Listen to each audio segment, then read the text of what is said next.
We're incredibly grateful for your support. Before we begin today's tale, tell us, which city or country are you joining us from? We love connecting with our global audience. Now, let's dive into today's story. Chapter 1. The Gilded Cage. Merrick Lachlan stood at the window of his study, swirling 18-year-old Macallan in a crystal tumbler. Outside, the manicured grounds of his Westchester estate stretched toward the horizon like a green sea. To anyone looking in, he had everything. The successful security firm he'd built from nothing, the sprawling mansion, the beautiful wife, and the 10-year-old son who shared his piercing blue eyes. The clock on his desk read 11:17 p.m. Vanessa would be home soon, reeking of her tennis instructor's cologne, with another elaborate lie about why her 2-hour lesson had stretched to 4. Merrick took a measured sip of whiskey, letting the burn settle in his chest. He never raised his voice, never showed his hand, a skill honed through years in military intelligence before founding Lachlan Security. "Dad!" His son's voice pulled him from his thoughts. Rowan stood in the doorway, pajama-clad and sleepy-eyed. "Hey, champ." Merrick's voice softened as he set down his glass. "Another nightmare?" Rowan nodded, shuffling forward. At 10, he was thoughtful and observant, too observant sometimes. "I dreamed Mom didn't come home." Something cold tightened in Merrick's chest. "Your mother always comes home, buddy." Even as the words left his mouth, Merrick thought of the offshore accounts he'd discovered last month, accounts growing fat with money he'd earned. He thought of Vanessa's newly acquired burner phone, hidden in the lining of her tennis bag. He thought of the hushed late-night calls that stopped the moment he entered a room. "Why don't I tuck you back in?" Merrick guided his son back to bed, telling him stories about his own childhood in rural Pennsylvania, how he'd climbed out of poverty through sheer force of will, enlisting at 18 and never looking back. After Rowan drifted off, Merrick returned to his study and unlocked the hidden safe behind a first-edition Hemingway. Inside lay a black notebook containing everything he knew about his wife's betrayal. The entries had started 3 months ago, when his instincts, the same ones that had kept him alive in war zones, whispered that something was wrong. The garage door hummed. Vanessa was home. Merrick returned the notebook to its hiding place, resumed his position by the window, and practiced the smile he'd perfected, the one that never reached his eyes. "You're still up." Vanessa's voice carried a hint of accusation. She stood in the doorway, blonde hair pulled back in a ponytail, tennis whites pristine despite her supposed intensive workout. "Just finishing some work." Merrick gestured to the laptop he'd strategically opened. "How was tennis?" "Exhausting." She didn't meet his eyes. "Coach Damien is a sadist." Merrick knew there was no Coach Damien at the country club. The tennis instructor was Preston Woods, age 34, recently divorced. But he nodded, playing his part. "You're dedicated." She hesitated, then crossed the room to kiss his cheek. "Our anniversary dinner is still on for tomorrow, right? I've been looking forward to it all month." 15 years. Merrick smiled, the lie smooth as honey. "Wouldn't miss it." As she retreated to shower away the evidence of her afternoon, Merrick turned back to the window. His reflection stared back, a man with cold eyes and a patient smile. He'd built his security company on a simple philosophy: identify the threat, gather intelligence, and strike only when you have absolute advantage. Vanessa didn't know it yet, but she was the most dangerous adversary he'd ever faced. And tomorrow night, at the anniversary dinner she'd requested at Lou Bernardine, he'd discover just how deep her betrayal went. Chapter 2. Blood Ties. The summer morning broke hot and humid over the estate as Merrick completed his 5-mile run, a routine unchanged since his military days. As he cooled down on the terrace, his phone vibrated, a text from his younger brother, Barrett. "Need to talk ASAP. Not over phone." Merrick frowned. Barrett was the artistic one, the dreamer who'd struggled to find his footing after their brutal childhood. Where Merrick had escaped through military discipline, Barrett had sought release through art and, for a dark period, substances that nearly killed him. Merrick had pulled him back from that edge, paid for rehab, then funded his art gallery in Manhattan. Barrett was the only blood family Merrick had left, which made his recent behavior all the more concerning. For weeks, Barrett had been canceling their usual Sunday dinners. When they did speak, His brother seemed distracted, nervous. Twice, Merrick caught him in lies about his whereabouts. Now, this cryptic message. Usual place. Noon. He sent the response and headed inside to shower. Vanessa was at the kitchen island, scrolling through her phone while nibbling toast. She wore a silk robe tied loosely at the waist, her skin still flushed from sleep. "Morning, darling." She smiled, but the expression didn't reach her eyes. "You're out early." "Couldn't sleep." Merrick poured himself coffee. "Excited about tonight, I guess." Something like guilt flickered across her face. "About that, I need to run some errands before dinner. Would you mind taking Rowan to his play date at Dylan's?" Dylan, another fictitious friend. Merrick had checked with every Dylan in Rowan's class. None at playdate scheduled. Of course. He kissed her forehead, inhaling the scent of her expensive shampoo. "Anything for you." At noon, Merrick found Barrett at their usual spot, a bench overlooking the Hudson in Riverside Park. His brother looked thinner, his artist's hands fidgeting with a lighter, though he'd quit smoking years ago. "You look like shit," Merrick said by way of greeting. Barrett's laugh was hollow. "Good to see you too, big brother." They sat in silence for a moment, watching boats slice through the gray water. Finally, Barrett spoke. "Remember when Dad broke your arm for stealing food from the pantry?" Merrick stiffened. They rarely discussed their father, a violent alcoholic who'd terrorized their childhood home until a stroke took him when Merrick was 17. "I remember you took the blame," Merrick said carefully, "even though we both knew it was me who took that bread." Barrett nodded, eyes distant. "You've been protecting me my whole life. Figured I owed you one." He turned to face Merrick, his expression tortured. What if I've done something that can't be fixed? Something that would make you hate me?" A cold weight settled in Merrick's stomach. "Barrett, whatever trouble you're in." "It's not what you think," Barrett interrupted. His phone buzzed. He glanced at it, and the color drained from his face. "I have to go." "Barrett, I'm sorry." His brother stood abruptly. "I shouldn't have called you. Forget I said anything." He hurried away, leaving Merrick alone on the bench. Merrick watched him go, then pulled out his own phone. He sent a text to Flynn Westridge, his head of security and the only man he truly trusted. "Need surveillance on Barrett. 24/7. Start now." By afternoon, Merrick was back at the estate, ostensibly to take Rowan to his playdate. Instead, he found his son in the garden, building an elaborate fort with branches and lawn furniture. "Where's Mom?" Rowan asked when he spotted his father. "Running errands," Merrick replied, crouching beside him. "Thought you had a playdate with Dylan?" Rowan looked confused. "I don't know any Dylan, Dad." Merrick's phone vibrated. A text from Flynn. "Be meeting with V at Rialto Cafe. Sending photos." Ice flooded Merrick's veins. His wife and his brother. The photos arrived seconds later. Vanessa and Barrett in an intimate conversation, heads close together, her hand on his arm. "Dad." Rowan was staring at him. "Your face went weird." Merrick forced a smile. "Just work stuff. Hey, how about we build this fort together? Make it big enough for both of us." As they worked, Merrick's mind raced. The pieces were coming together. Vanessa's lies, Barrett's guilt, the money disappearing into offshore accounts. But why involve Rowan? What was the end game? His phone buzzed again. "Flynn, they're on the move. Heading to law office on 52nd. Henderson and White, specialists in custody cases." Custody. The final piece clicked into place. They weren't just planning to leave him. They were planning to take his son. Merrick looked at Rowan, laughing as he tried to balance a branch on top of their fort. His son, the only pure thing in his life. The only person who had never betrayed him. "Hey, Dad," Rowan called. "This is going to be the best fort ever, right?" Merrick felt the cold resolve of his military days settle over him like armor. "Right, buddy. No one's going to break into this fort. I promise you that." His anniversary gift to Vanessa was already arranged. A custom Cartier bracelet in a red box. But now Merrick had something else planned for their special evening. Something she would never forget. Chapter 3. The Revelation.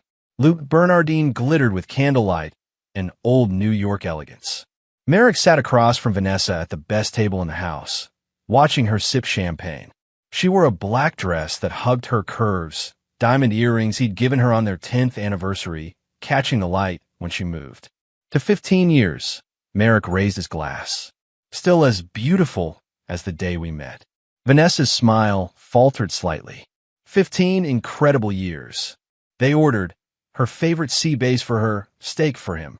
The conversation stayed on safe topics. Charity galas, Rowan's upcoming school projects, the renovations they'd been planning for the East Wing. Anyone watching would see a power couple celebrating a milestone. No one would guess that Merrick was cataloging every lie, noting how her eyes darted to the door every few minutes. The waiter had just cleared their entrees when Vanessa set down her napkin, her expression suddenly serious. "Merrick, there's something I need to tell you." He took a sip of water, his face revealing nothing. "I'm listening." "It's about Rowan." She twisted her wedding ring, a nervous habit. "I've enrolled him in the Thornfield Academy. It's a prestigious boarding school in Switzerland. The education is world-class, and the security is impeccable." Merrick set his glass down carefully. "When were you planning to discuss this with me?" "That's just it. There wasn't time." Her voice took on a rehearsed quality. "They had a last-minute opening. He leaves tomorrow." "Tomorrow," Merrick repeated, his tone flat. Vanessa reached across the table, taking his hand. Her palm was clammy. "Everyone agrees it's best. His teachers, the educational consultant we saw last month." "We never saw an educational consultant." She faltered, then recovered. "Remember, Dr. Brenner? You were so busy with the Tokyo contract. You must have forgotten." "Must have." Merrick smiled thinly. "What's the name again?" "Thornfield Academy." "Yes. I have all the paperwork at home. The car comes at 9 tomorrow morning." Merrick nodded slowly. "And Barrett? Does he agree this is best too?" The color drained from Vanessa's face. "Barrett? Why would Barrett?" "Don't." The word was soft, but carried enough force to stop her mid-sentence. "I know about the meetings, the custody lawyer, the offshore accounts. I know about the fake passports and the flights to Buenos Aires." Vanessa's hand jerked away from his. "You're confused. I don't know what you're talking about." After dinner, Merrick continued as if she hadn't spoken. "I called this supposed academy. Remarkably, they have no record of a Rowan Lockland. No last-minute openings, either." Sweat beaded on Vanessa's upper lip. "There must be some mistake." "The mistake," Merrick interrupted, "was thinking I wouldn't find out. That I would just let you walk away with my son. With my brother." He leaned forward. "Did you really think I wouldn't notice the money transfers? The burner phone? The fake passport application with my forged signature?" "Merrick, please. You've been planning this for months. Using my brother against me. Making me think I was losing my mind with all your little lies." He sat back, his voice returning to a conversational tone. "So here's what happens now. I'm going to pay the bill. Then we're going to that airport where you're meeting Barrett. The one where you have a private jet waiting. And we'll see what happens next." "You don't understand," Vanessa whispered, tears welling in her eyes. "We had to do it this way. You would never have let us go." "Us?" Merrick's voice was dangerously quiet. "You and Barrett, you mean?" "Me and Rowan," she hissed. "Barrett was just helping me get away from you. Do you have any idea what it's like living with you? The constant control, the surveillance, the way you micromanage everything in our lives." Merrick signaled for the check. "And yet you've been happy to spend my money. Live at my house. All while planning to steal my son." He handed his credit card to the waiter. "Where is Rowan now?" "Safe," she said defiantly. "Away from you. With Barrett." She didn't answer, which was answer enough. The ride to Teterboro Airport was silent. Vanessa stared out the window, occasionally checking her phone, though Merrick knew she wouldn't risk texting Barrett with him beside her. Flynn had already texted him the details. A Gulfstream G550 chartered under a shell company, scheduled for a 10:30 p.m. departure to Buenos Aires. Barrett had arrived 30 minutes ago with Rowan, claiming to be the boy's father. When they pulled up to the private terminal, Merrick nodded to the security guards positioned discreetly around the entrance. All his men, all loyal to him. "After you," he told Vanessa, his hand firm on her elbow. Inside, Barrett paced near the check-in desk, while Rowan sat nearby, absorbed in a handheld game. The boy looked up as they entered, his face brightening. "Mom, Dad, are you coming on the surprise trip too?" Barrett froze at the sight of Merrick, his face ashen. "Mare, listen." "Hello, brother." Merrick's voice was ice. "Quite the family vacation you've planned." Barrett's eyes darted between Merrick and the exit. Vanessa, what's he doing here? Saving my son, Merrick replied, nodding to Flynn, who stepped forward with 3 police officers. And making sure you both face consequences. Daddy. Rowan looked confused, the game forgotten in his lap. What's happening? One of the officers moved toward Barrett. Mr. Lockland, you're under arrest for attempted kidnapping and fraud. Barrett backed away. No, you don't understand. We were protecting the boy. Merrick is dangerous. Tell them, Vanessa. But Vanessa stood frozen, her face a mask of shock as another officer approached her.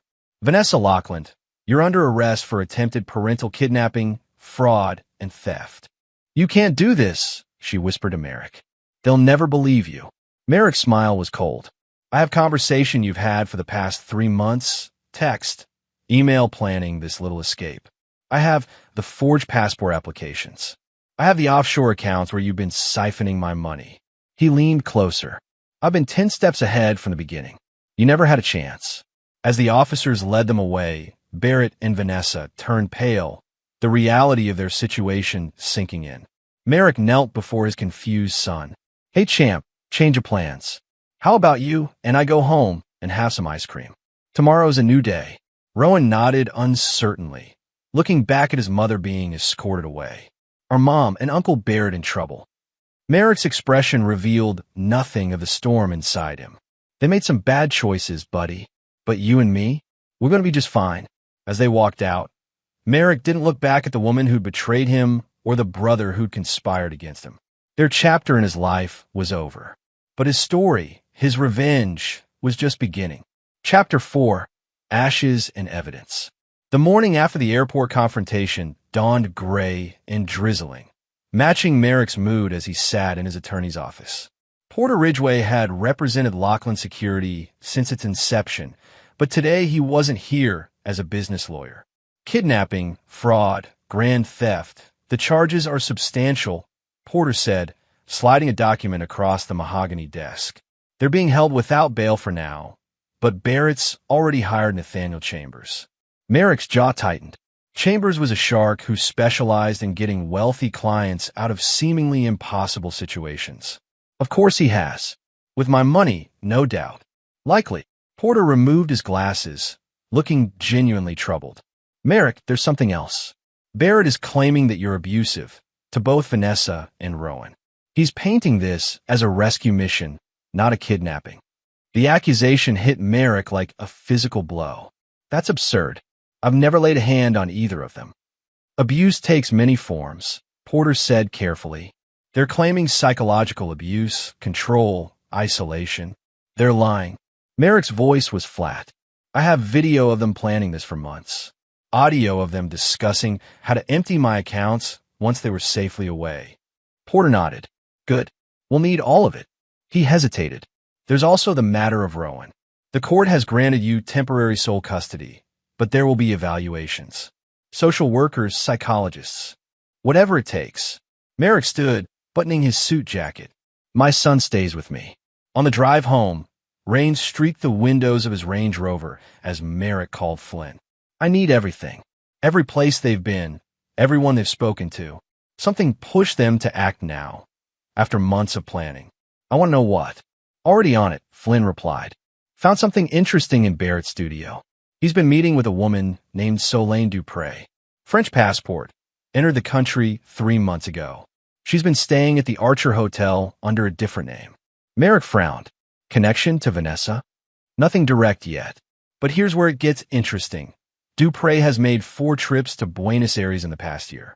And she's made calls to a law firm there that specializes in, get this, establishing new identities. A cold feeling settled in Merrick's stomach. This goes deeper than I thought. Keep digging. At home, Merrick found Mrs. Winters, the housekeeper who'd been with them since Rowan was born, preparing lunch for his son. How is he? Merrick asked quietly. Mrs. Winters shook her head. Confused. He keeps asking when his mother's coming home. I didn't know what to tell him. I'll talk to him. Merrick found Rowan in the game room, listlessly pushing buttons on a controller. Hey, champ. Merrick sat beside him on the couch. Want to talk about what happened? Rowan kept his eyes on the screen.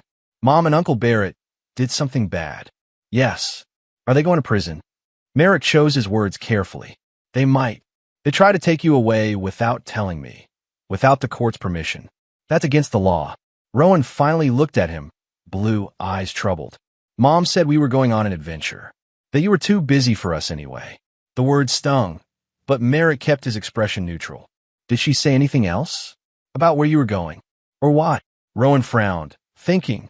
She said we were going somewhere safe, and that we'd have a new start. He hesitated.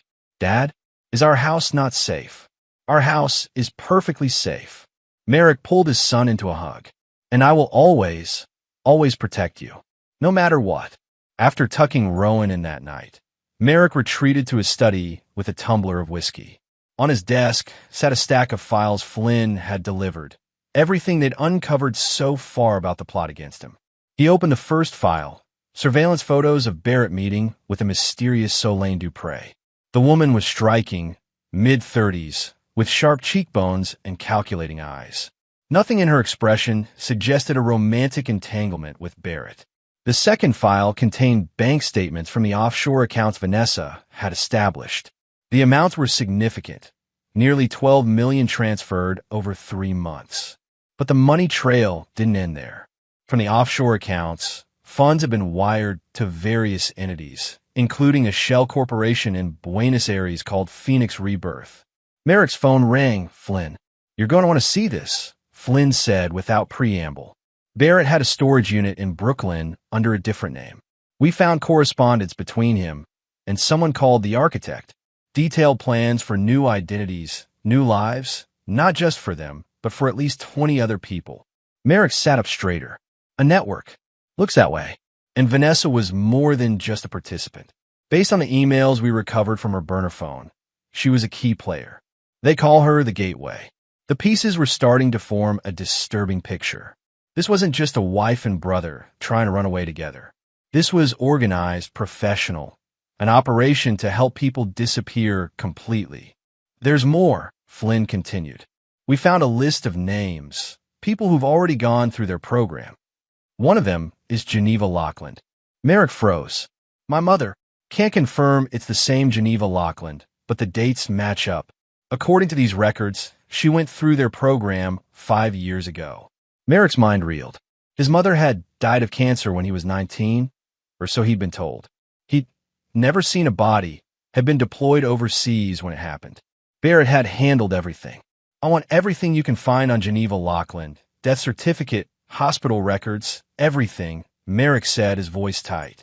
And I want to speak to Vanessa. Tonight. An hour later, Merrick sat across from his wife in an interrogation room at the county jail. Vanessa looked smaller without her designer clothes and perfect makeup, dressed in an orange jumpsuit with her blonde hair pulled back in a severe ponytail. You're looking well, she said, her voice dripping with sarcasm. Enjoying having the house to yourself? Mara placed a folder on the table between them. Phoenix Rebirth. The architect. The Gateway. He watched her face carefully. What the hell have you been involved in, Vanessa? She gave him a thin smile. I have no idea what you're talking about. Don't bother. He opened the folder, showing her copies of emails she'd sent from her burner phone.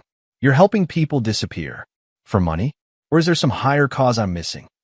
Her smile faltered, then returned with forced brightness. You always were good at digging up secrets, Merrick. It's what made you so successful, and so insufferable to live with. My mother, Merrick said flatly. Is she alive? Something flickered in Vanessa's eyes, surprise, followed quickly by calculation. Why would you think that? Her name is on your list. Vanessa leaned back, studying him. You know, for someone who prides himself on knowing everything, you've missed the most important thing right in front of you. And what's that? That some people need to disappear. Want to disappear. For men like you. Merrick's control slipped for just a moment, anger flashing across his face. Men like me? Controlling. Obsessive. Men who monitor their wives' every move, track their phones, question their every decision. Her voice had risen slightly. Men who build security empires while their own families feel like prisoners. So, this is about liberation? Merrick's tone was skeptical. You're helping women escape abusive relationships by stealing their husband's money and taking their children? Sometimes it's the only way. Vanessa's eyes hardened. You never have let me go. Not really. You never asked to go, Merrick countered. You just planned to disappear with my son and my brother. Your precious son. Vanessa's laugh was bitter. Did you ever wonder why Rowan has your eyes, Merrick? Your exact shade of blue? What are the odds, considering you're not his biological father? Merrick's face remained impassive, but something cold settled in his chest. Another lie? DNA doesn't lie. Ask Barrett why he was so invested in helping us escape. She leaned forward, her voice dropping to a whisper. Blood calls to blood, doesn't it? The implication hung in the air between them. Merrick stood abruptly. You're done, Vanessa. You, Barrett, this entire operation, I'm going to dismantle it piece by piece. And when I'm finished, you'll have nothing. As he turned to leave, Vanessa called after him. You can't stop Phoenix, Merrick. We're everywhere. And we're just getting started. In the hallway outside, Merrick leaned against the wall, his composure finally cracking. The betrayal went deeper than he'd imagined. Not just his wife and brother planning to leave, but a conspiracy that potentially involved his own mother. And Rowan, could Vanessa be telling the truth about his son? His phone buzzed with a text from Flynn. Found something in Barrett's studio apartment. You need to see it yourself. It changes everything.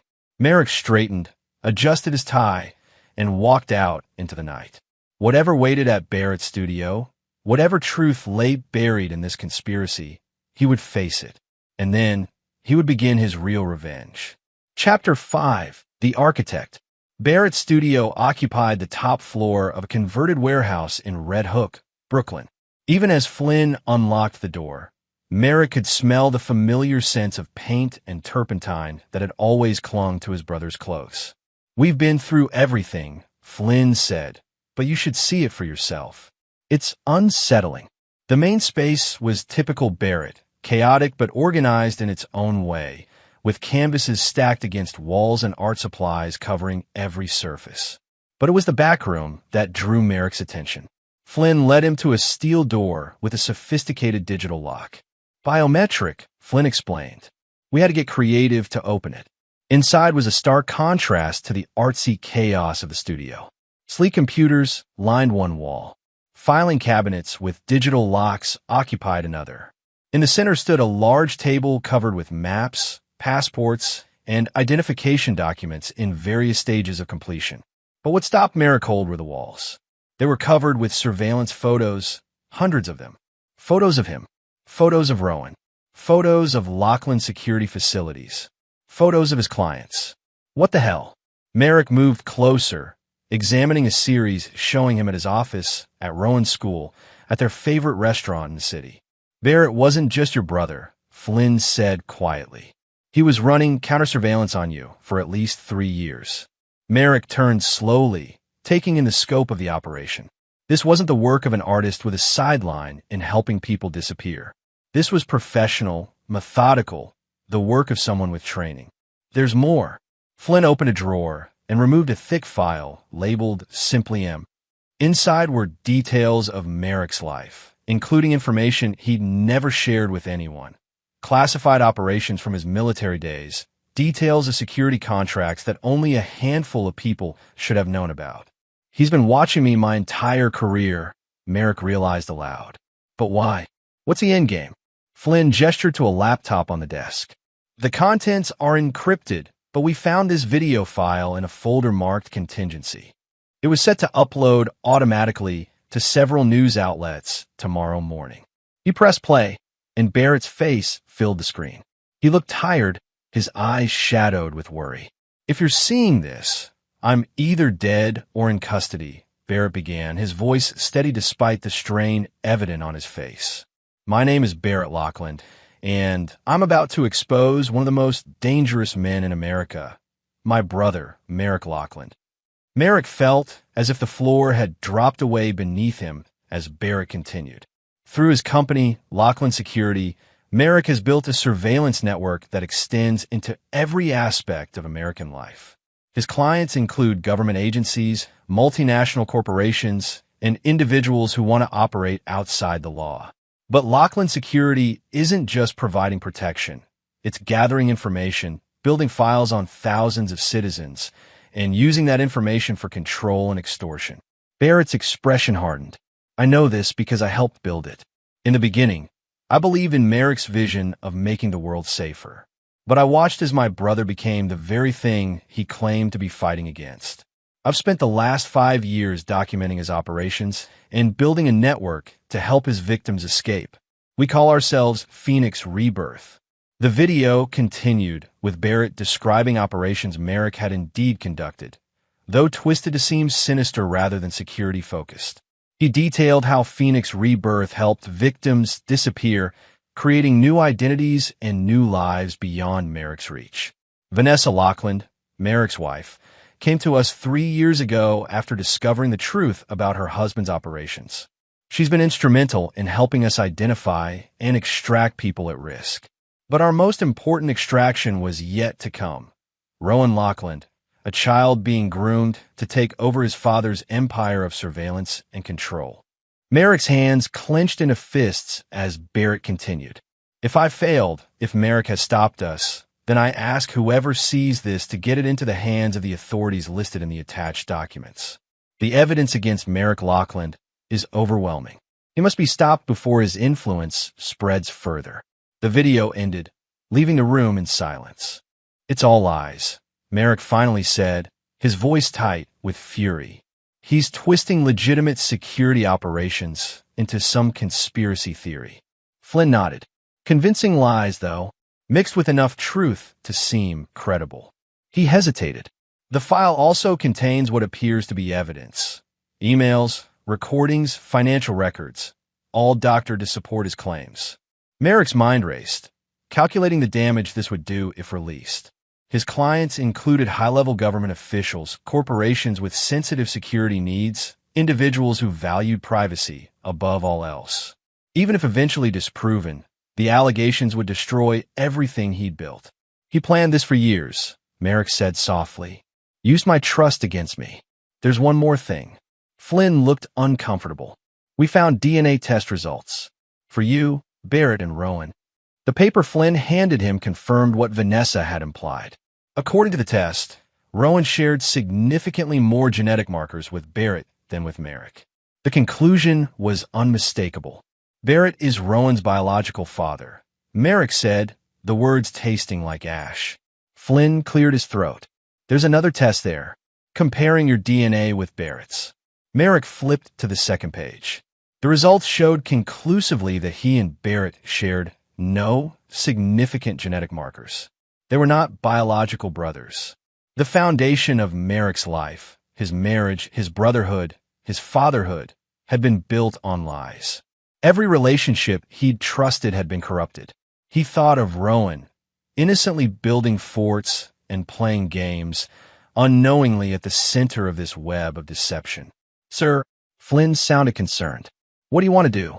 Merrick carefully placed the DNA results back in the folder. When he spoke, his voice was cold and precise. First, we prevent this video from uploading. Then we secure every piece of evidence in this room. I want to know everyone connected to Phoenix Rebirth, extraction they've performed, dollar they've moved. He turned to face Flynn, his expression resolute. And then we find the architect, the real one. Barrett's good, but he didn't design this operation. Someone else is pulling the strings. As they secured the studio, Merrick's phone rang, a number he didn't recognize. Mr. Lockland. The voice was female, with a slight French accent. My name is Solane Dupre. I believe we have matters to discuss regarding Phoenix Rebirth. Ms. Dupre. Merrick kept his voice neutral. I was wondering when you'd surface. I'm not calling to surrender, she said, a hint of amusement in her tone. I'm calling to offer you clarity. The truth about your family. And why would you do that? Because contrary to what your wife and brother believe, this operation was never about you. You were merely collateral damage. The real target has always been something much larger. Her voice hardened. Meet me at the cloisters at noon tomorrow. Come alone, where you'll never know why your mother faked her own death. The line went dead. Merrick stared at the phone, then at the room full of evidence of his brother's betrayal. Change of plans, he told Flynn. I need a full profile on Solane Dupre by morning. And I need to know every connection between her, Barrett, Vanessa, and a woman named Geneva Lockland. As they left the studio, Merrick paused for one last look at the wall of surveillance photos. Years of his life watched and documented by someone he'd trusted completely. Whatever game Solane Dupre was playing, whatever truth she claimed to offer, one thing was certain. His revenge would extend to everyone involved in Phoenix Rebirth, right up to this mysterious architect. And if his mother was truly alive, if she had been part of this conspiracy all along, then not even blood would shield her from his retribution. Chapter 6. Blood Truths. The cloisters stood on a hill overlooking the Hudson. Medieval architecture transplanted stone by stone to form a sanctuary of art and history. Merrick arrived early, positioning security personnel at discreet distances throughout the museum and gardens. If Solane Dupre planned an ambush, she would find it prepared. He found her in the Unicorn Tapestries Gallery, studying the ancient weavings with genuine interest. In person, she was even more striking than in photographs, tall and elegant in a simple black pantsuit, her dark hair cut in a severe bob that accentuated her sharp cheekbones. "The hunt of a unicorn," she said without turning, somehow sensing his presence. Pursued by hunters, trapped, killed, and then miraculously resurrected. She finally faced him. "A fitting metaphor for our situation, wouldn't you say, Mr. Lockland?" "I'm not interested in metaphors, Ms. Dupre. Just the truth." She smiled thinly. "The truth is rarely simple, especially when it comes to family." She gestured to a bench positioned between two tapestries. "Shall we?" Merrick remained standing. "You claim to have information about my mother, Geneva Lockland." Solane nodded. "Or, as she prefers to be called now, Genevieve Mercier. She's alive and well in Marseille, where she's lived for the past 5 years." She removed a phone from her pocket, pulled up a photo, and handed it to Merrick. The woman in the image was older than he remembered, her once dark hair now silver, but unmistakably his mother. She sat at a cafe table, smiling at someone out of frame, looking more relaxed than Merrick had ever seen her. "Why?" The question came out rougher than he intended. "Why did she fake her death? Why did she never contact you?" Solane shrugged. "Some questions only Geneva can answer. But I can tell you that Phoenix Rebirth gave her a new start, away from a past that haunted her." "And Barrett? Was he always part of this organization?" "Barrett found us 3 years ago, after discovering certain truths about your family. Truths your mother had hidden from both of you." Solane's expression softened slightly. He was angry at first, betrayed. But eventually, he understood why she had done what she did. "And what truth was so devastating that it turned my brother against me? That made my wife plot to steal my son." Solane studied him for a long moment. "Has it occurred to you to question why your father was so brutal to you, yet comparatively gentle with Barrett? Why your mother always seemed to hover protectively when you were with your brother?" A cold feeling settled in Merrick's stomach. "Get to the point. Your father, Maxwell Lockland, was not Barrett's father. And Barrett is not your brother, not biologically." She let this sink in. "Barrett is your half-brother through your mother. His biological father was a man named Richard Havelock." The name hit Merrick like a physical blow. Richard Havelock, the founder of Criterion, Lockland Security's biggest competitor and longtime adversary. "That's impossible," Merrick said flatly. "Barrett was born 2 years after me. My parents were married. Affairs happen, Mr. Lockland, especially in unhappy marriages." Solane removed a document from her bag and handed it to him. "Your mother's diary from that time. She trusted me to give it to you if things went poorly." The journal was weathered, the handwriting unmistakably his mother's. As he skimmed the pages, the story emerged. Geneva's affair with Richard Havelock, her pregnancy, her decision to stay with Maxwell despite his increasing violence, her fear for both her sons. "Your father knew?" "Of course," Solane said quietly. "He couldn't prove it, but he suspected. It's why he was so harsh with you, molding you into his image as the true Lockland son, and why he resented Barrett." Merrick closed the diary, his mind racing. "And Rowan? The DNA test showing Barrett as his father? That part, I'm afraid, is true. Vanessa and Barrett had a brief affair 7 years into your marriage. It wasn't planned, and they both regretted it immediately. But the result was Rowan. Solene's expression was almost sympathetic. Vanessa was going to tell you, but then she found something in your files, something about Operation Kingfisher. Merrick stiffened. Operation Kingfisher was classified, a security operation he'd run for a government client that had gone terribly wrong. 3 civilians had died. The incident had been buried, the families paid off. You've been busy, he said coldly. Phoenix Rebirth specializes in information, Mr. Lockland. Just like you. She leaned forward. Vanessa found the files. She saw what your company was capable of, what you were capable of. She became afraid for herself and for Rowan. That's when she contacted Barrett, who was already working with us. The pieces were falling into place, forming a picture Merrick didn't want to see. And the architect? The mastermind behind Phoenix Rebirth. Solene's expression changed subtly. That's not information I'm at liberty to share. It's Havelock, isn't it? Merrick pressed. He created this entire organization to undermine me, to steal my family. Phoenix Rebirth existed long before you became a target, Mr. Lockland. We help people disappear from dangerous situations, abusive spouses, criminal threats, political persecution. She stood, smoothing her pantsuit. Your family was simply one case among many. Why tell me all this? Why reveal your operation? Solene's smile was enigmatic. Because sometimes the truth is the greatest weapon. And because I believe you deserve to know why your world has fallen apart. She started to walk away, then paused. One more thing. Barrett asked me to tell you that despite everything, he did love you. As a brother. As family. Family doesn't betray family, Merrick said flatly. Perhaps. But consider this. If everything I've told you is true, then Barrett is Rowan's biological father, with a legitimate claim to the boy. Yet the video he prepared didn't mention that fact. He was willing to be painted as the villain in your story, to let you keep Rowan, even as he tried to expose what he saw as your crimes. She left him standing among the ancient tapestries depicting betrayal and resurrection, the weight of revelations pressing on him like a physical burden. His mother alive. Barrett not his brother by blood. Rowan not his son. Vanessa driven away, not by greed, but by fear.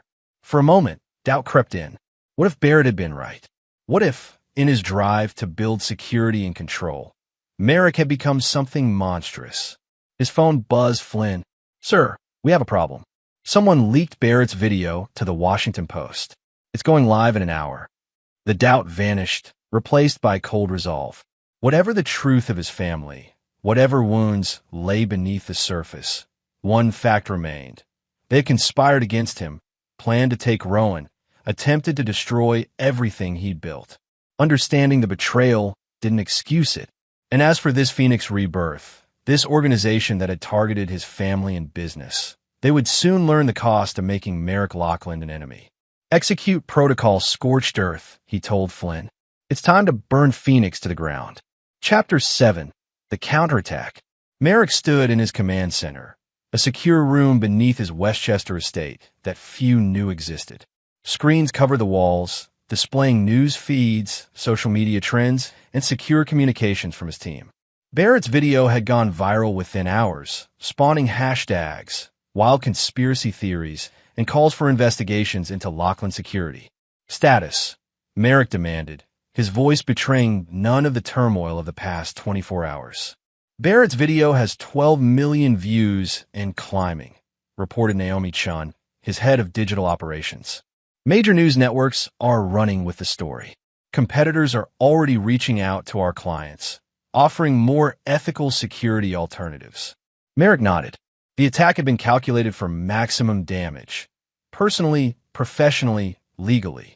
But he hadn't built Lockland security without planning for worst-case scenarios. Activate the Lazarus Protocol, he ordered. Naomi hesitated. Sir, that's our nuclear option. Once deployed, I'm aware of the consequences. Do it. She nodded and began typing rapidly. On the main screen, a program initiated, sending out dozens of pre-prepared media packages to journalists, bloggers, and social media influencers worldwide. The Lazarus Protocol was Merrick's insurance policy, a carefully constructed counter-narrative supported by selectively edited evidence.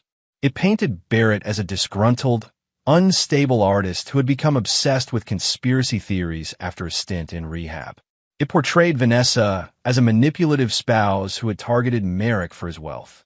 Most crucially, it revealed the existence of Phoenix Rebirth not as a noble operation helping victims escape, but as a sophisticated human trafficking network that charged desperate people millions for new identities. Some of it was true, some was exaggerated, some was fabricated entirely. But all of it was convincing, especially when backed by Lachlan Securities' considerable resources and influence. "What about Rowan?" asked Flynn, who stood by Merrick's side. "The DNA test results are bound to leak." "Already handled." Merrick's expression was grim. "Our medical team has prepared evidence showing Barrett falsified the tests. As far as the world is concerned, Rowan is my biological son, and Barrett's claim is a desperate attempt to gain leverage." Flynn looked troubled. "And the truth? The truth is that I've raised Rowan for 10 years. I'm the only father he's ever known." Merrick's tone brooked no further discussion. "Now, what's the status on locating the architect?" "Still working on it. Dupree disappeared after your meeting at the cloisters. But we've identified several Phoenix Rebirth safe houses in 5 countries. Teams are moving on them now."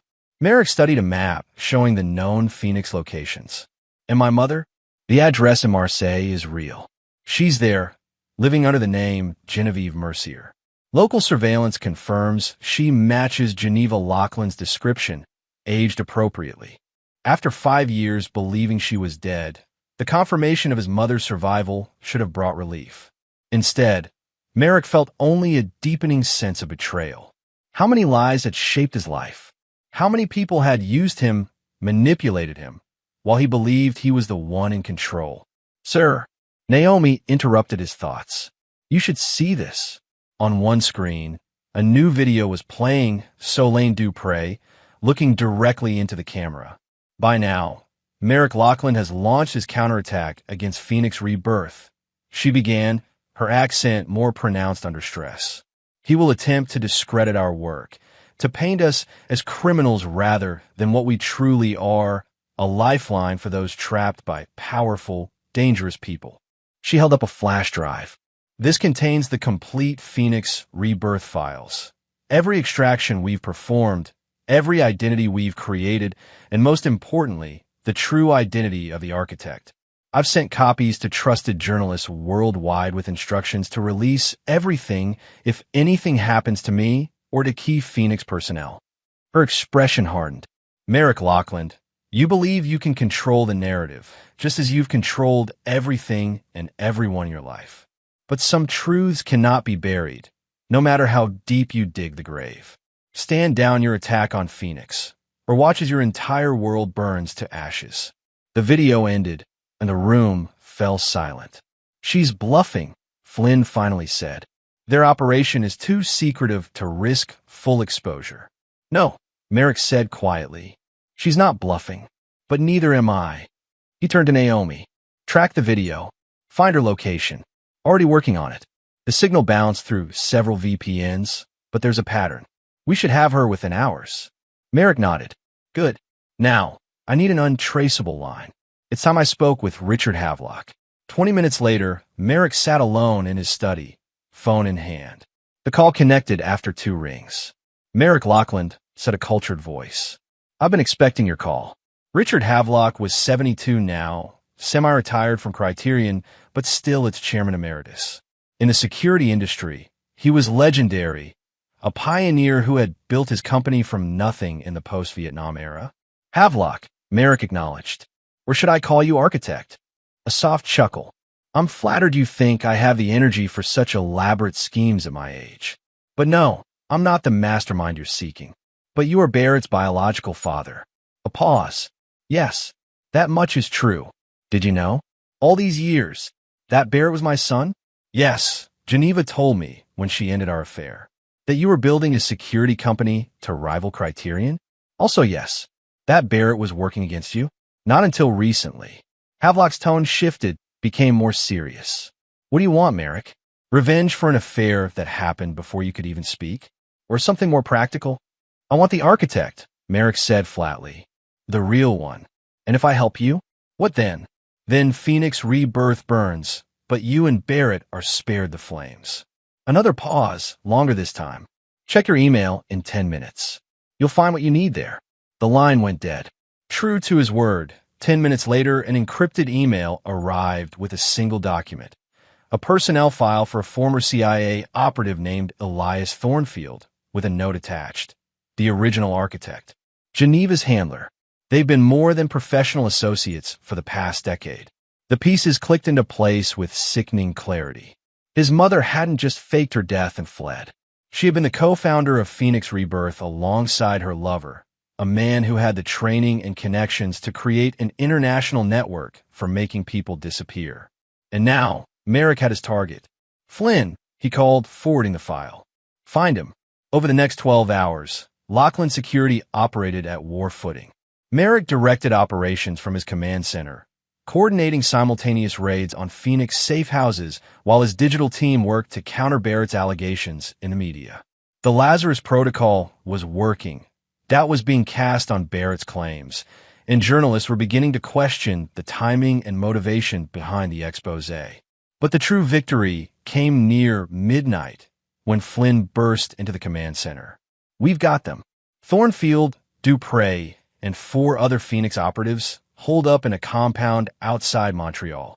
And sir, your mother is with them. Merrick absorbed this, his expression unreadable. Surveillance. Full coverage. They're armed but not on high alert. They think their threat of data release has us backing off. And the extraction teams? Ready to move on your command. Canadian authorities have been persuaded to look the other way. Merrick studied the satellite imagery of the compound. A sprawling farmhouse surrounded by woods, isolated enough for privacy, but with clear escape routes. The perfect Phoenix safe house. I'll lead this one personally, Merrick decided. Prepare the tactical team. We move in 3 hours. As his men readied equipment and reviewed floor plans, Merrick retreated to his private office. On his desk sat a photo of Rowan, taken at his 9th birthday, his smile wide and carefree, so like Barrett's that Merrick now wondered how he hadn't seen the resemblance before. Next to it was an old photo of his mother, the only one he'd kept after her supposed death. Geneva Lachlan, with her dark hair and serious eyes, holding a young Merrick's hand at a county fair. He'd been 6, Barrett 4. A family built on lies, but still the only family he'd known. Flynn appeared in the doorway. The team is ready, sir. Merrick put down the photos. Has there been any change in Barrett or Vanessa's status? No, sir. Both still in custody. Barrett's lawyer is fighting the charges, but the evidence we planted is holding up. Merrick nodded, a decision crystallizing. After we secure the compound, I want you to release them both. Flynn looked startled. Sir, you heard me. Drop the charges, release them from custody. Merrick's eyes were cold. They're not the architects of this conspiracy. They're pawns who made poor choices. And I want them free to witness what happens to those who truly betrayed me. As dawn broke over the Montreal countryside, Merrick stood at the edge of the woods surrounding the Phoenix compound. Dressed in tactical gear, weapon at his side, he watched through high-powered binoculars as his team moved into position. In his ear, the communications channel crackled with status reports from his operatives. All units in position, Flynn reported. Awaiting your command. Merrick took one last look at the farmhouse where his mother, the woman he'd mourned, the woman who had helped create an organization dedicated to undermining him, waited unaware. Begin Operation Phoenix Fall, he ordered. No casualties if possible. I want them alive to face what's coming. As his team breached the compound, Merrick advanced through the morning mist, driven by a single thought. By nightfall, everyone who had betrayed him would understand the true meaning of consequences. Chapter 8. Confrontations. The raid on the Montreal compound was executed. Flashbang grenades disoriented the occupants while Merrick's tactical team secured the perimeter. Within minutes, they had control of the building with no shots fired. Merrick entered last, removing his tactical helmet as he stepped into the farmhouse's main living area. 6 people sat on couches and chairs, zip-tied and under guard. Solane Dupre, Three men he recognized as Phoenix operatives from intelligence files, a silver-haired man who could only be Elias Thornfield, and his mother. Geneva Lockland, now Genevieve Mercier, looked up as he entered. Her hair had gone completely silver since he'd last seen her, and fine lines creased her face, but her dark eyes were unchanged, intelligent, calculating, and now widening with shock. "Merrick," she whispered, her voice carrying across the silent room. "Mother," he replied coolly. "You're looking well for a dead woman." Thornfield shifted slightly, positioning himself as if to shield Geneva despite his bound hands. "Merrick Lockland, I'd say it's a pleasure, but under the circumstances." Elias Thornfield, the architect. Merrick studied the man who had helped design his downfall. At around 65, Thornfield retained the alertness of his intelligence background, his lean frame still suggesting physical capability. "I've been looking forward to meeting you." "You've made a serious mistake," Solane cut in, her accent thickening with stress. "The failsafe is already in motion. Within hours, every Phoenix file will be released to the public." "No, it won't." Merrick nodded to Flynn, who placed a laptop on the coffee table and turned it to face them. On screen, a progress bar showed the systematic dismantling of Phoenix's digital failsafe. "Your backup servers in Zurich, Singapore, and Buenos Aires have been compromised. Your dead man's switches have been neutralized. Your journalist contacts are currently receiving evidence of Phoenix's involvement in human trafficking, money laundering, and identity theft." He watched their expressions shift from confidence to dismay. "That's not true," Geneva said sharply. "Phoenix helps people escape dangerous situations. We don't traffic humans. Truth is a matter of perspective, Mother. And right now, my perspective is the only one that matters." Merrick moved closer, looking down at the woman who had raised him, betrayed him, and abandoned him. 15 years. Did you ever plan to tell me you were alive?" Something like regret flickered across Geneva's face. "It was safer for everyone if Maxwell's son believed I was dead." "Maxwell's son," Merrick repeated. "Is that how you've always thought of me? As belonging to him? While Barrett was what? Your true child. Your real family."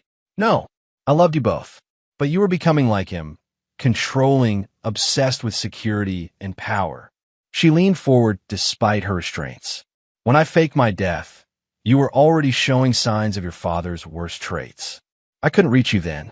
And later, it seemed kinder to let you believe I was gone." "Kinder." Merrick's voice was flat. "And then you helped Barrett and Vanessa plan to take my son." "Your son?" Geneva's eyes flashed. "Rowan is Barrett's biological child. And we saw how you were raising him. In isolation, grooming him to inherit your security empire, just as Maxwell molded you." Thornfield cleared his throat. "Geneva, perhaps this isn't the time." "No, Elias, he needs to hear this." Geneva's gaze never left Merrick's face.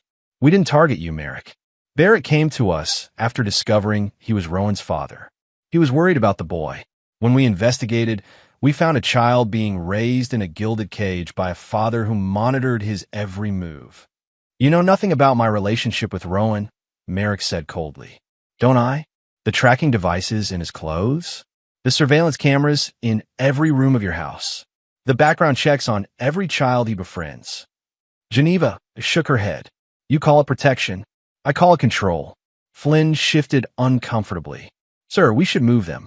Law enforcement won't stay away indefinitely." Merrick nodded. "Prepare for transport." "Where are you taking us?" Solane demanded. "Somewhere private. Somewhere we can have a long, uninterrupted conversation about Phoenix rebirth, its operations, and its future." Merrick's smile didn't reach his eyes. Or rather, its lack of a future. As his team began moving the prisoners, Thornfield caught Merrick's gaze. "Whatever you're planning, remember that your mother is part of this. Whatever grievances you have with me, with Phoenix, she's still your family." "Family," Merrick repeated, the word bitter on his tongue. "I've learned a great deal about family recently. How easily they betray, how willingly they lie, and how desperately they sometimes try to protect those they love." Thornfield countered, "Even from themselves." Before Merrick could respond, his phone rang, an emergency line reserved for his most sensitive operations. The caller ID showed Preston Winters, the security detail assigned to Rowan. "Excuse me," Merrick said, stepping away to answer. "Report." "Sir," Winters' voice was tight with tension. "We have a situation. Vanessa and Barrett have been released as ordered, but they didn't appear at the monitoring checkpoints. And Rowan is missing from the estate." Cold dread washed over Merrick. "What? When?" "Within the last hour. Mrs. Winters was with him in the garden, then went inside to prepare lunch. When she returned, he was gone. Security footage shows Barrett's car approaching the service entrance, but it's outside camera range. Lock down the estate. Alert all airport and border security with their descriptions. And get the helicopter ready. I'm coming back now." Merrick ended the call, fury and fear battling within him. Flynn approached, concern evident. "Problem, sir. Change of plans. Barrett and Vanessa have taken Rowan." Merrick's voice was deadly calm. "Secure these prisoners at Site B. I'm returning to New York immediately."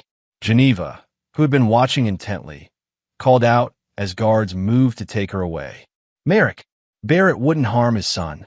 They're trying to protect him from you." Merrick turned back, his expression glacial.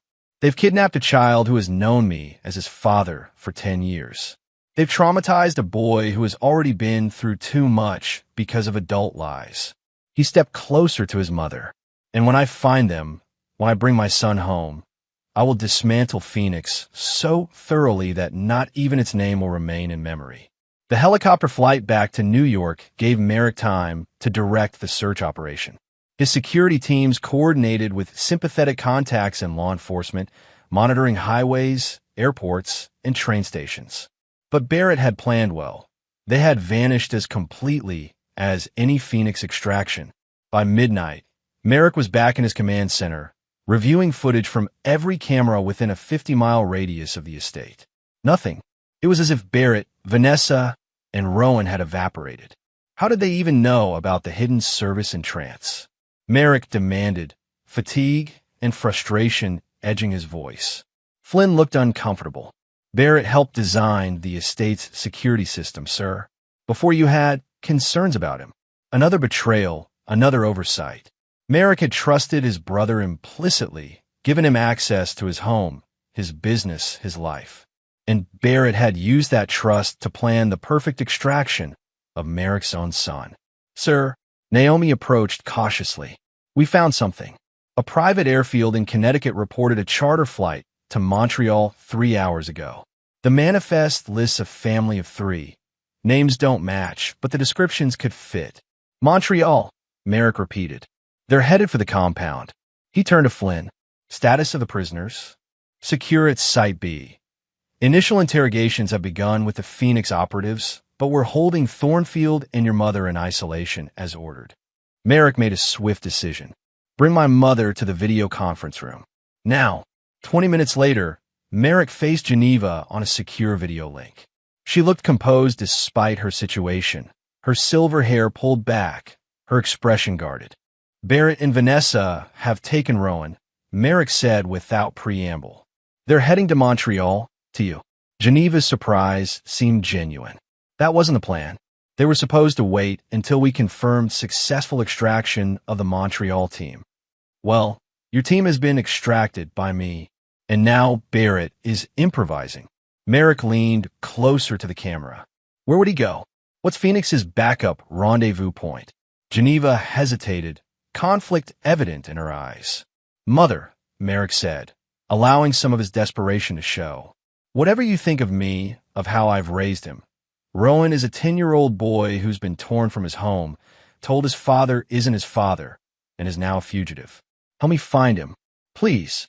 You'll use Phoenix's network to find them, then destroy us," Geneva said quietly. "I can't sacrifice everyone we've helped, everyone we might still help." "I'll make you a deal," Merrick said, the words surprising even him. "Help me find Rowan, and I'll let Phoenix continue, under strict parameters. No more operations on American soil. No more targeting my clients or my interests. But the network can survive to help those who truly need it." Geneva studied him, searching for deception. "And Barrett and Vanessa?" Merrick's jaw tightened. Barrett has a right to know his son, but kidnapping isn't the answer. I want joint custody arrangements, legal and transparent. Vanessa. He paused. Vanessa made her choice when she lied about Rowan's paternity for 10 years. But I won't pursue charges if she agrees to my terms. And why should I believe you'll honor this agreement after you've already dismantled our fail-safes? Because I'm Maxwell Laughlin's son, Merrick said with grim honesty. And he always kept his word, even when that word was a threat. Geneva considered this, then nodded slowly. There's a secondary safe house near Lac Mégantic, about 3 hours from Montreal. A cabin by the lake, registered to a shell company called Blue Heron Holdings. She provided the coordinates. If they're running blind, that's where Barrett would go. It's stocked, secure, and off the grid. Thank you. Merrick stood to end the call. Merrick, Geneva said, stopping him. Barrett truly believes he's saving Rowan for becoming what Maxwell made you. Why fail to prevent you from becoming? Merrick's expression hardened. And what is that exactly? A man who values control over connection, security over love. Her eyes held his. Please prove us wrong. The call ended, leaving Merrick alone with her words echoing in his mind. As he organized the team to head to Lac Mégantic, he found himself wondering, not for the first time, if there was truth in the accusations. Had he become his father's son in ways he'd never intended? Had his drive for security created a prison instead of a sanctuary? But such doubts would have to wait. Right now, his priority was finding Rowan, his son, in every way that mattered, regardless of DNA. And when he did, Barrett and Vanessa would learn that while Merrick Laughlin might be willing to negotiate with Phoenix, with his mother, even with the man who had helped orchestrate his downfall, he would never forgive those who had stolen his child. The helicopter lifted off into the night, carrying Merrick toward a confrontation that would determine not just Rowan's future, but the kind of man Merrick himself would choose to be. Chapter 9. The Reckoning. Dawn broke over Lac Mégantic as Merrick's helicopter circled high above the tree line, staying out of audible range of the cabin nestled against the shoreline. Through binoculars, he could see smoke rising from the chimney and a small boat tied to a wooden dock. Barrett's rental car was parked beside the cabin, its presence confirming Geneva's information. Thermal imaging shows 3 people inside, Flynn reported, studying a tablet displaying the feed from their surveillance drone. 1 small, child-sized, in what appears to be a bedroom. 2 adults in the main living area. Merrick lowered the binoculars, his mind calculating options. He had enough men to surround the cabin, enough firepower to force surrender. But the risk to Rowan was unacceptable. This would require a different approach. Land 2 miles south, he instructed the pilot. I'm going alone. Flynn looked alarmed. Sir, that's not advisable. Barrett may be desperate. Barrett won't harm me, Merrick said with certainty. He spent his life avoiding becoming our father. Violence isn't his way. He checked his sidearm nonetheless. Keep the team ready, but hold position unless I signal. If this goes badly, extract Rowan at all costs. The hike through the woods gave Merrick time to prepare, not just tactically, but emotionally. The anger that had driven him since discovering Vanessa's betrayal had evolved into something colder, more focused. He understood now that this confrontation wasn't just about punishment. It was about defining what remained of his fractured family. He approached the cabin cautiously, noting the security cameras Barrett had predictably installed. Making no attempt to hide, Merrick walked directly to the front door and knocked. Moments later, Barrett opened it, his face registering shock. Merrick? How? We need to talk, Merrick said simply. About Rowan. About everything. Barrett hesitated, then stepped back, allowing Merrick to enter. Inside, Vanessa stood by the fireplace, her face pale with fear. Through an open door, Merrick could see Rowan sleeping in a small bedroom, his favorite stuffed dinosaur clutched against his chest. You came alone? Barrett asked, suspicion evident in his voice. My team is nearby, Merrick acknowledged. But this is between us. He turned to Vanessa. You look terrible. She gave a strangled laugh. Being a fugitive doesn't suit me, I suppose. Sit down, Barrett said, gesturing to the couch. We should talk civilly for Rowan's sake. Merrick remained standing. Civility ended when you took my son. My son, Barrett countered, but without real heat. At least biologically. I've raised him for 10 years, Merrick said. I've been there for every nightmare, triumph, skin knee, and school project. Biology isn't the only thing that makes a father. And surveillance? Barrett challenged. Control? Teaching him that trust is foolish and security is everything? Is that fatherhood too? The accusation stung because it held truth. Merrick had installed security measures throughout Rowan's life. Tracking devices, surveillance, background checks on friends and teachers. He'd told himself it was protection, but hadn't it also been control? I've made mistakes, Merrick admitted, surprising both Barrett and Vanessa. But kidnapping isn't the solution. Vanessa stepped forward. We didn't plan this. When they released us, we thought it was a trap. We thought you might. She trailed off. Might what? Harm you? Harm Rowan? Merrick's voice hardened. Whatever you think of me, I would never hurt my son. But you had us arrested, Barrett said.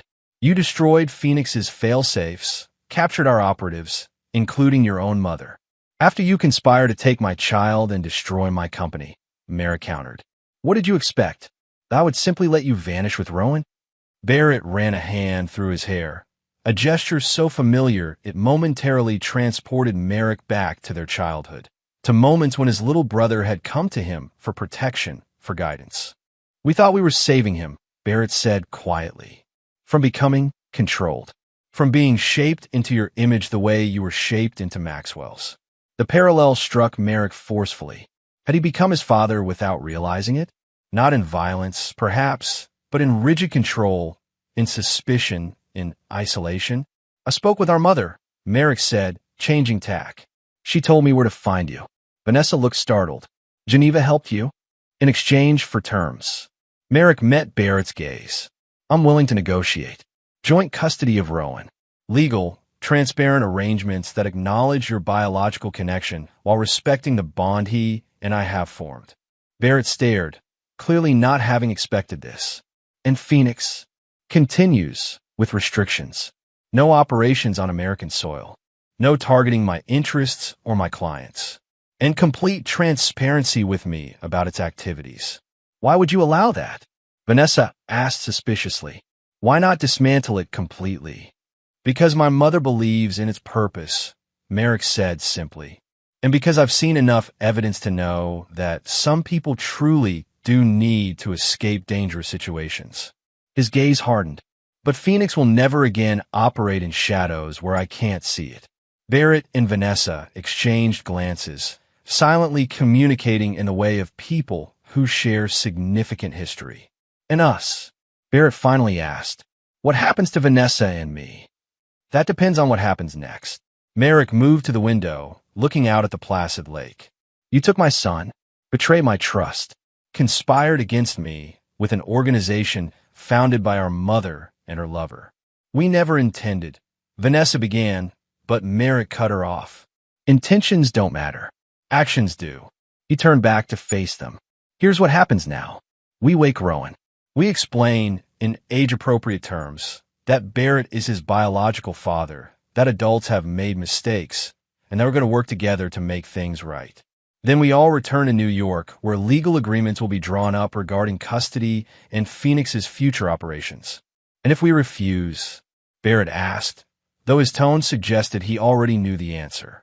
Then my team moves in, Rowan is extracted, and both of you face the full consequences of kidnapping, fraud, and conspiracy. Phoenix is dismantled completely, and everyone associated with it faces prosecution. Merrick's voice was matter-of-fact. I've already prepared evidence packages for law enforcement in 12 countries. One call from me, and Phoenix burns with everyone inside it, including our mother. The calculated ruthlessness of the threat hung in the air between them. You'd really sacrifice Geneva? Your own mother? Vanessa whispered. I've already mourned her once, Merrick replied coldly. The woman I knew died 5 years ago. The person who helped you try to steal my son is someone else entirely. Barrett studied his brother's face, seeing the resolve there. You never bluff. No, I don't. After a long moment, Barrett nodded. Your terms are surprisingly reasonable, considering. I agree. Vanessa, Merrick turned to his wife, soon-to-be ex-wife. She hesitated, then nodded as well. For Rowan's sake, I agree. Good. Merrick felt the tension in his shoulders ease slightly. Now, let's wake him up. Together. Rowan's confusion gave way to a complex mix of emotions as they carefully explained the situation. That Barrett was his biological father, that he would now have two dads in his life, that the adults had made mistakes but were working to fix them. So you're still my dad? Rowan asked Merrick, his voice small. Always, Merrick assured him, allowing genuine emotion to show. Nothing changes that. Ever. But Uncle Barrett is also my dad? Yes, Barrett said gently. And I've loved you since the day you were born. I've just been loving you from a distance. Rowan considered this with the straightforward logic of a child. Does this mean I get 2 birthdays? The tension broke, laughter rippling through the room. For the first time in months, Merrick felt something like hope, that perhaps from the wreckage of betrayal and lies, something healthier might emerge. The helicopter returned them to New York, where the complex process of rebuilding began. Legal documents were drafted.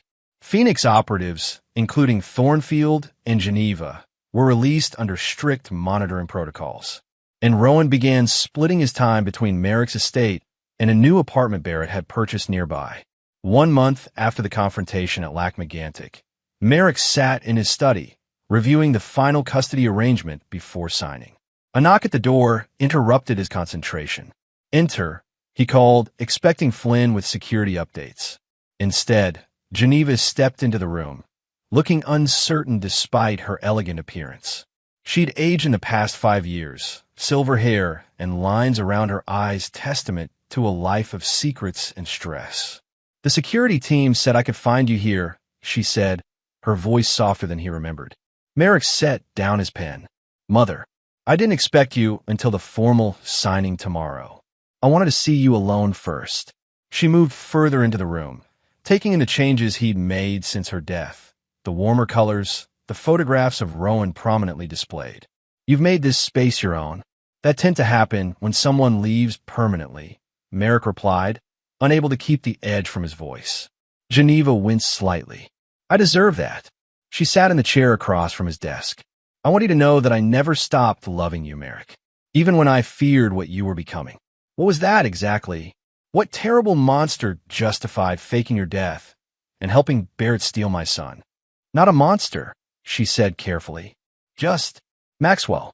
I watched you build walls, create systems of control, distance yourself from genuine connection.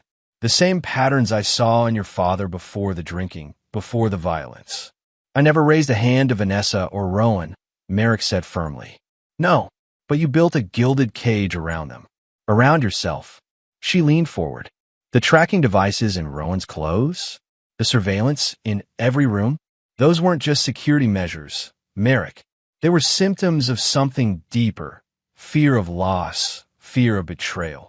Merrick wanted to dismiss her words, but they echoed his own recent reflections. He had been controlling, had monitored Rowan's every move, had designed his son's life with the same precision he applied to security operations. Fear isn't always irrational, he said finally. Sometimes people really are plotting against you. Geneva's smile was sad, a self-fulfilling prophecy. When you treat everyone as a potential threat, eventually they become one. They sat in silence for a moment, years of separation and secrets hanging between them. I've dissolved Phoenix, Geneva finally said, surprising him. The network, the safe houses, the operatives, all of it. Elias and I are retiring to France, as ourselves this time. Why? Our agreement allowed Phoenix to continue with restrictions. Because it's time for something new, something that doesn't rely on secrets and lies. She reached into her bag and withdrew a slim folder. This is everything. Every Phoenix operation, identity created, safe house location. I'm giving it to you without conditions. Merrick took the folder cautiously. Why? Because you're my son. Because despite everything, I trust that you'll use this information wisely. She stood, smoothing her skirt. And because I hope that by giving up control, I might set an example worth following. The implication was clear, and for once, Merrick didn't bristle at the suggestion. The past month had forced him to reconsider many things: his relationship with Rowan, his security measures, his need for absolute control. "Will you come back?" he asked, the question surprising them both. To visit Rowan? He should know his grandmother. Geneva's eyes filled with unexpected tears. "I like that very much." After she left, Merrick sat alone, considering the folder in his hands. It represented complete victory. Every secret of Phoenix Rebirth handed to him freely. He could use it to monitor former operatives, to prevent any resurgence of the network, to maintain control over the situation indefinitely. Instead, after a long moment of contemplation, he fed the documents into his shredder, page by page. The next day, as they gathered in Porter Ridgway's office to sign the custody agreement, Merrick looked around at the assembled group. Barrett, nervous but determined. Vanessa, subdued but composed. Geneva and Thornfield, holding hands like the aging couple they were. And Rowan, curious and resilient, adapting to his new reality with the flexibility of childhood. They were a strange, broken family, reconstructed from lies and betrayals into something new and untested. Trust would come slowly, if at all. The wounds were deep, the history complex. But as he signed his name to the document granting Barrett legal recognition as Rowan's father, Merrick recognized that he had a choice. He could cling to resentment, maintain vigilance against further betrayal, continue to treat everyone as a potential threat. Or he could begin the difficult work of dismantling the walls he'd built, not just around his family, but around his heart. As they left the attorney's office, Rowan slipped his hand into Merrick's, looking up with clear blue eyes so much like Barrett's. "Dad, can we get ice cream?" Both dads. Barrett looked over, uncertainty written on his face. Merrick hesitated only briefly before nodding. "Ice cream sounds good, champ." He met Barrett's gaze over Rowan's head. Both dads. It wasn't forgiveness. Not yet. The betrayals ran too deep. The wounds were still too fresh. But it was a beginning. A small step away from his father's legacy of control and isolation. A choice to prioritize his son's well-being over his own desire for retribution. And for now, that would have to be enough. And there you have it. Another story comes to an end. What did you think? I'd love to hear your thoughts in the comments below. If you enjoy this story, consider joining our community by subscribing. It means the world to us. For more stories like this one, check out the recommended videos on screen. And I'll see you there.